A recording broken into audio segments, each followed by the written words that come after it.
ചാട്ടം കൊണ്ട് 33കാരനായ ഒരു ചെറുപ്പക്കാരന്റെ മൃദുല ശരീരത്തിലേക്ക് കാരിരുമ്പിന്റെ കരുത്തുള്ള പടയാളി ആഞ്ഞടിക്കുമ്പോ ഓരോ അടി കൊള്ളുമ്പോൾ അടിക്ക് ശേഷം ചാട്ട തിരിച്ചു വരുമ്പോൾ മാംസക്കട്ടകൾ പറഞ്ഞു തൂങ്ങി ചാട്ടയോടൊപ്പം തിരികെ വരുന്ന മാരക മരണവേദന സഹിച്ചത് കുർബാനയാവാനാണ്. പ്രിയപ്പെട്ടവരെ, പെറ്റതള്ള കണ്ണുനീരോട് ആൾക്കൂട്ടത്തിന്റെ നടുവിൽ മകൻ അടിയേൽക്കുന്നത് കണ്ടു നിന്നത് മകനെ കുർബാനയാക്കാനാണ്. നിങ്ങൾ ജെറുസലേമിൽ വിശുദ്ധ നാട്ടിൽ പോയിട്ടുണ്ടെങ്കിൽ ഒരു കിടങ്ങ് കാണാം.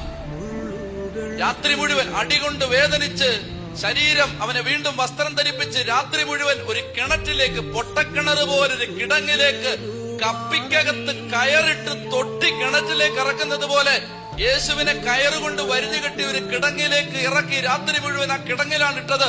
ആ കിടങ്ങ് ഇപ്പോഴും ഉണ്ട് ജെറുസലേമിൽ. രാത്രി മുഴുവൻ അടികൊണ്ട് നുറുങ്ങുന്ന മരണവേദന എടുക്കുന്ന ശരീരവുമായി